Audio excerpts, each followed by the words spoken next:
தாவேகா நடத்திய தோழமை கட்சிகளுக்கான இந்த கூட்டத்தில் கம்யூனிஸ்டுகள் பங்கேற்காதது தமிழ்நாட்டில் இன்னைக்கு பேசு பொருளாக இருக்கு. ஒருவேளை கம்யூனிஸ்டுகள் ஒரு அச்சத்தில் இருக்கிறாங்களா? உண்மையாலே இந்த தாவேகா அரசு பாஜக எதிர்ப்பை பேசுவாங்களா? மாநில உரிமைகளுக்காக பேசுவாங்களா? உண்மையாகவே இது ஒரு முற்போக்கு அரசாங்கம் தானா? சமூக நீதியை பேசுமா? அப்படின்ற அச்சத்தில் இப்போ கம்யூனிஸ்டுகள் இருக்கிறாங்களா அப்படின்ற கேள்விகள் இப்போ எல்லாம் ஆரம்பிச்சிருக்கு. இதற்காக அந்த கூட்டத்தை புறக்கணித்தீர்கள் சொல்லி கம்யூனிஸ்ட கேட்கும் போது இந்திய கம்யூனிஸ்ட் கட்சி சார்பாக வீரப்பன் அவர்கள் என்ன சொல்றாங்கன்னா, நாங்க அந்த கூட்டணியில இல்ல, அதனால நாங்க உள்ள போல, நாங்க வெளியிலிருந்து ஆதரவு அப்படின்னு சொல்லி அவர் சொல்றாரு. இதே கேள்வியை சண்முகம்கிட்ட போய் கேட்கறாங்க. இந்த மாதிரி ஒரு தாவேகா ஒரு கூட்டணி முயற்சியில இருக்கிறாங்களே, நீங்க அந்த கூட்டணியில இருக்கீங்களா இல்லையா, இதற்காக அந்த கூட்டத்துக்கு போலன்னு சொல்லி கேட்கும் போது, தமிழக வெற்றி கழகம் அந்த மாதிரி எந்த ஒரு கூட்டணியையும் அவங்க உருவாக்கலையே, அதற்கான அழைப்பும் எங்களுக்கு வரல. நாங்கள் இப்போ என்ன கூட்டணியில் இருக்கணும்னா, நான் இடதுசாரிகள் கூட்டணியில் தான் இருக்கிறோம், நாங்கள் தாவேகா கூட்டணியில் இல்லை அப்படின்ற மாதிரி இவங்க தெரிவிக்கிறாங்க. இப்போ ஒட்டுமொத்தமாக இது கேள்விக்குறியான ஒரு விஷயமா இருக்குன்னு பார்த்தீங்கன்னா, தாவேகா அரசுக்கு ஆதரவு அப்படின்ற நிலைப்பாடு எடுத்ததுமே கம்யூனிஸ்டுகள் ரொம்ப உறுதியாக பேசியிருந்தாங்க. அடுத்த 5 ஆண்டு காலங்களுக்கு இந்த அரசுக்கு நாங்கள் துணை நிற்போம்னு சொல்லியிருந்தாங்க. இப்போ கொஞ்சம் கொஞ்சமாக தாவேகா கிட்ட இருந்து கொஞ்சம் சற்று விலகி இருக்கக்கூடிய நிலைப்பாடுகளை கம்யூனிஸ்டுகள் எதற்காக எடுக்கிறாங்கன்றது தான் எங்கள் முதன்மையான ஒரு விஷயமா இருக்கு. இந்த கூட்டத்தை பொறுத்தவரையுமே நம்ம கட்சிக்கு ஆதரவு தெரிவிச்சிருக்கக்கூடிய அனைத்து கூட்டணி கட்சிகளான தோழமைகள் கட்சிகளான IML, Congress, Visika, CBI, CPM போன்ற கட்சிகளுக்கு நேரில் சென்று ஆதவர்ஜனாவும் புசி ஆனந்த் கூட ஜான் ஆரோக்கியசாமி கூட்டியிருக்காங்க போல. இவங்க எல்லாருமே போயிட்டு அழைப்பு விடுத்துமே இந்த கூட்டத்தை புறக்கணித்திருக்கிறார்கள் கம்யூனிஸ்டுகள். அன்னைக்கு அந்த இன்விடேஷன் கொடுத்துட்டு இப்போ நாளைக்கு இந்த கூட்டம் நடைபெறுதுன்னா இன்னைக்கு முன்னாடி நாளே சொல்லிட்டாங்க கம்யூனிஸ்டுகள், நாங்கள் இந்த கூட்டத்தில் பங்கெடுக்க போவது இல்லை. அடுத்த நாள் காலையில் வேணால் நாங்கள் முதல்வரை சந்திக்க போகிறோம்னு சொல்லி ஒரு தகவலை பேசி முடிச்சிருந்தாங்க.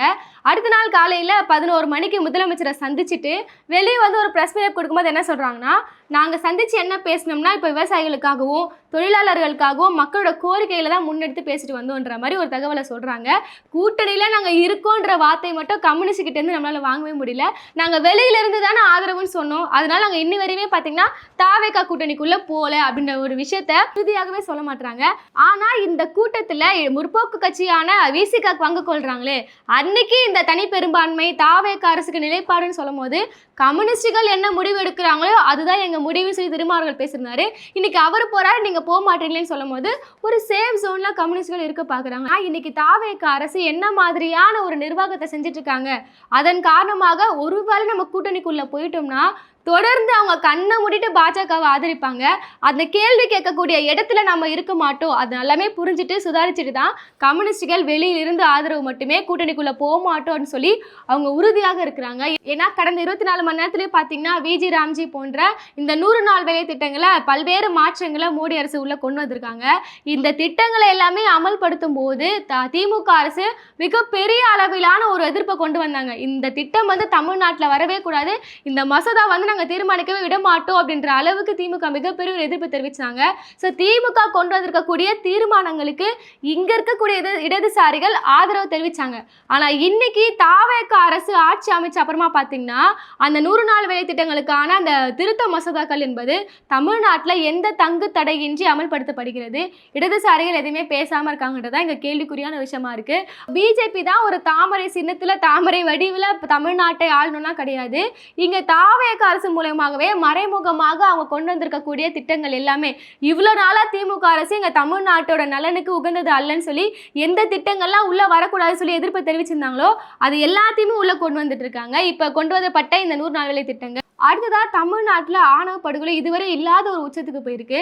மாற்று சமுதாயத்தில் லவ் பண்ணிட்டாங்கன்ற ஒரே காரணத்துக்காக 2 ஜோடியை தூக்கில் தொங்க போட்டுட்ருக்காங்க. அவ்வளோ தைரியம் என்பது இந்த ஆட்சியின் கீழே வந்திருக்கு. ஸோ இது எல்லா ஆட்சியிலும் நடக்கலையா, இந்த ஆட்சியில் மட்டும் தான் நடக்குதா நீங்கள் கேட்டிங்கன்னா, இப்படி ஒரு சம்பவம் நடக்கும்போது அரசு தரப்புலேருந்து மிகப்பெரிய ஒரு நடவடிக்கை என்பது எடுப்பாங்க. இப்போ முதலமைச்சர் இப்போ ஸ்டாலின் அவர்களாக இருந்தாங்கன்னா நேரடியாக இந்த நடவடிக்கையில் இறங்கியிருப்பாங்க. இங்கே இருக்கக்கூடிய இடதுசாரிகள் தொடர்ந்து அழுத்தங்களை கொடுத்துருப்பாங்க. இப்போது திமுக கூட்டணியில் விசிகா கம்யூனிஸ்டோ இருந்தாங்கன்னா இந்த மாதிரியான ஒரு ஆணவ படுகொலை நடக்கும்போது உடனடியாக விரைந்து நடவடிக்கை எடுங்க, நீதி கொடுங்க, இதுக்காக ஒரு தனி சட்டம் இயற்றுங்கன்னு சொல்லி தொடர்ந்து இங்க இருக்கக்கூடிய விசிகா, கம்யூனிஸ்ட் போன்ற கட்சிகள் ஒரு அழுத்தத்தை கொடுத்திருப்பாங்க. ஆனா இப்போ தாவேகா அரசுல இந்த மாதிரி ஆணவ படுகொலை நடக்குது. முதலமைச்சர் விஜய் அவர்கள் வாய் திறந்து பேசாம இருக்காரு. இந்த ஆட்சியில பாத்தீங்கன்னா இது ஒரு ஆணவ படுகொலையே இல்ல, இது ஒரு தற்கொலை என்ற அளவுக்கு இவங்க பேசிட்டு இருக்காங்க. இதை கண்டிக்க கூடிய இடத்துல இந்த இடதுசாரிகள் இருக்கிறாங்களா? இன்னைக்கு திருமாவளவர்கள் மாத்தி மாத்தி சில விஷயங்களை பேசுறாரு. அதுவும் எப்ப தாவேகாவுக்கு ஆதரவு என்ற நிலைப்பாட்டு எடுத்தாரோ அதுல இருந்து அவர் தெரிவிக்கக்கூடிய கருத்துக்கள்ல வந்து ஒரு உறுதித்தன்மையே இல்லாம இருக்காரு. இப்ப அதிமுக இருக்கக்கூடிய எம்எல்ஏக்களை விலைக்கு வாங்கிட்டு வந்து குதிரை பேரம் நடக்குதுன்னு சொன்னும் போது திருமாவளவன் என்ன சொல்லியிருந்தாருன்னா இது ஜனநாயகத்திற்கு உகந்தது அல்ல அப்படின்னு சொல்லிட்டு பேசுறாரு. அதுக்கு அடுத்த நாள் கொடுக்குற இன்டர்வியூல என்ன சொல்றாருன்னா இது அதிமுக நடக்கக்கூடிய உட்கட்சி பூசலுங்க, அதனால அங்க என்ன பிரச்சனைன்னு பார்க்கணும், தலைமை சரியில்லை, அதுக்கப்புறம் இதை குதிரை பேரம் சொல்லலாம், தாவேக அரசுக்கு வரலான்ற மாதிரி இவ்வளவு விஷயங்கள் அப்பட்டமா தெரியும் போது எதற்காக இவங்க தாவேக அரசை டிஃபெண்ட் பண்றாங்க? அப்ப நேரடியாக ஒரு குற்றச்சாட்டு எழும்போது ஜனநாயகத்துக்கு எதிராக ஒரு விஷயத்தை இந்த அரசு பண்ணும்போது இவங்களால கேள்வி கேட்க முடியல. ஏன்னா இவங்க உள்ள அமைச்சரவைக்குள்ள இருக்காங்க, கூட்டணிக்குள்ள இருக்காங்க. இந்த கேள்விகளை திருமாவளவன் அவர்களால் கேட்க முடியல என்ற காரணத்துக்காக நம்மளும் கூட்டணிக்குள்ள போக வேண்டாம் அப்படின்ற ஒரு நிலைப்பாட்டில் இப்போ கம்யூனிஸ்டுகள் தொடர்ந்து இருந்து வராங்க. அதனால கூட்டணிக்குள்ள போயிட்டோம்னா நாமும் அதே நிலைக்கு தள்ளப்படுவோம் அப்படின்ற அச்சத்துல கம்யூனிஸ்ட்கள் இருக்கிறாங்க. முன்னாடியே இடதுசாரிகள் சொல்லியிருந்தாங்க இது பிஜேபியோட பி டீமா தெரியுது, தத்து பிள்ளையாக தெரியுது அப்படி இப்படின்னாங்க. அப்புறம் இடதுசாரிகள் கிட்ட ஆதரவு கேட்டுட்டாங்க, அதனால இந்த அரசு மீது எங்களுக்கு நம்பிக்கை இருக்குன்னாங்க. இன்னைக்கு கொஞ்சம் கொஞ்சமாக தாவேக அரசின் கீழே பார்த்தீங்கன்னா பிஜேபி எப்படி தமிழ்நாட்டை ஆள்னா தமிழ்நாடு எந்த நிலைமையில இருக்குமோ அந்த நிலைமைக்கு தமிழ்நாடு தள்ளப்பட்டிருக்கு. இங்க வந்து முஸ்லீம்களுக்கு எதிரான அடக்குமுறைகள் நடக்குது, ஆணவ படுகொலை நடக்குது, மத ரீதியான பிரச்சனைகள் நடக்குது, தமிழ்நாட்டில் தமிழ் தாய் வாழ்த்து புறக்கணிக்கப்படுது, தமிழர்களோட மாநில உரிமைகள் வந்து ஈஸியாக பறி போகுது, தமிழக அரசு எதுவுமே கேள்வி கேட்க மாட்டாங்க. இப்படி நேரடியாக பாஜகவோட எல்லா அம்சமும் தாவேக அரசு கிட்ட இருக்கே. இல்ல தொடர்ந்து பார்க்கும்போது இவங்க உண்மையாலே பிஜேபியோட பி டீம் தானா அப்படின்ற சந்தேகத்துக்கு கம்யூனிஸ்டுகள் வந்துட்டாங்களா இல்லையான்னு தெரியல. ஆனா இந்த கூட்டத்தோட நோக்கம் என்னன்னு பார்த்தீங்கன்னா இதுக்கு சில பேர்கள்லாம் வைக்கிறாங்க, தமிழ்நாட்டோட இந்த முற்போக்கு மத சார்பற்ற கூட்டணின்ற மாதிரிலாம் பேர்கள் வைக்கிறாங்க. ஆனா இந்த கூட்டணி கூட்டுவதற்கான முக்கியமான நோக்கம் என்னவா இருந்திருக்கும்னு பார்த்தீங்கன்னா இன்னைக்கு திருமாவர்களே வெளியே வந்து இப்படி ஒரு விஷயத்த பேசுறாரு, குதிரை பேரம் நடத்துறது தப்புன்னு சொல்றாரு, அடுத்த நாள் பார்த்தீங்கன்னா குதிரை பேரம் நடக்கலன்னு சொல்றாரு, கம்யூனிஸ்டுகள் வந்து ஒரு விஷயத்தை தெரிவிக்கிறாங்க. இப்படி நீங்க மாத்தி எல்லாம் பேசாதீங்க. எங்க கட்சியில பார்த்தீங்கன்னா அப்போ வேணா நாங்க வந்து ஒரு தனி பெரும்பான்மை இல்லாம இருந்தோம். இன்னைக்கு அதிமுக இருக்கக்கூடிய எம்எல்ஏக்கள் எல்லாருமே தொடர்ந்து எங்க கட்சியை நோக்கி படையெடுத்து வந்துட்டு இருக்காங்க. தொடர்ந்து இந்த மாதிரிலாம் வெளியே போயிட்டு உளர்றது, உள்ள வந்து இந்த மாதிரிலாம் பண்ணாதீங்கன்னு கேள்வி கேட்கறது, அந்த மாதிரிலாம் நீங்கள் கேள்வி கேட்டிங்கன்னா உங்கள் கதி என்னன்னு பார்த்து புரிஞ்சுக்கோங்க. அதனால எங்களுக்கு ஆதரவு தெரிவிக்கணும்னு உள்ளே வந்துட்டீங்க, தொடர்ந்து கேள்விகளாக எழுப்பாதீங்கன்னு சொல்லி அவங்கள அன்பாக மிரட்டக்கூடிய ஒரு கூட்டமாக தான் இது கண்டிப்பாக இருந்திருக்கும்.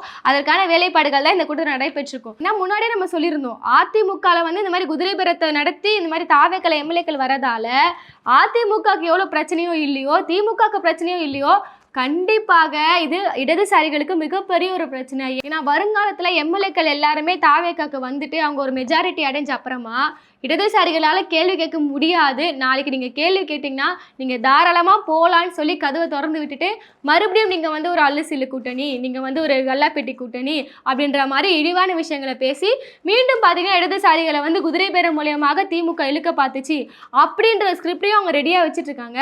இதை நன்கு உணர்ந்திருக்கிறார்களா கம்யூனிஸ்ட்? நிறைய என்ன சொல்கிறாங்கன்னா நாங்கள் ஆதரவு கொடுப்போங்க, இப்போ இந்த விருந்தில் கலந்துக்கிறது மூலியமாக தான் நாங்கள் இந்த கூட்டணிக்கு பலம் சேர்க்கணும்னா கிடையாது, விருந்தில் இல்லாமலே நாங்கள் இந்த ஆட்சி தொடர நாங்கள் பயணிப்போம் சொல்றாங்க. சரி, இவ்வளவு வெளிப்படையா பேசுற நீங்க எதற்காக அந்த விருந்துல போய் கலந்துக்கிறது மூலியமாக உங்களுக்கு என்ன அப்படி ஒரு பின்னடைவை ஏற்படுத்தும்ன்றதா இங்க கேள்விக்குறியான ஒரு விஷயமா இருக்கு. அப்போ ஒட்டுமொத்தமாக கம்யூனிஸ்டுகளை ரொம்ப நம்பி கூப்பிட்டுருக்காங்க. அதை வச்சு நல்லா நேரில் போய் கூப்பிட்டுருந்தாரு, கண்டிப்பா இவங்க பங்கு கொள்வார்கள் நினைச்சாங்க. ஆனா இன்னைக்கு கம்யூனிஸ்டுகள் சில எச்சரிக்கைகளை விடுக்க ஆரம்பிச்சிருக்காங்க தாவேக அரசுக்குன்றதா நம்மளால புரிஞ்சுக்க முடியுது. பொறுத்திருந்து பார்ப்போம் வருகின்ற இந்த ஆட்சி காலங்களில் என்னென்ன கோரிக்கைகளை தாவேக அரசுக்கு எதிராக வைக்க போறாங்க, என்னென்ன போராட்டங்களை நடத்த போறாங்க, இடதுசாரிகளோட நிலைமை என்பது திமுக கூட்டணியில் எப்படி இருந்தாங்களோ அதை ஈக்குவலான அந்த கேள்வி கேட்கக்கூடிய அந்த அதிகாரத்தில் இடதுசாரிகள் இருப்பாங்களான்றதெல்லாம் பொறுத்திருந்து பார்க்கணும்.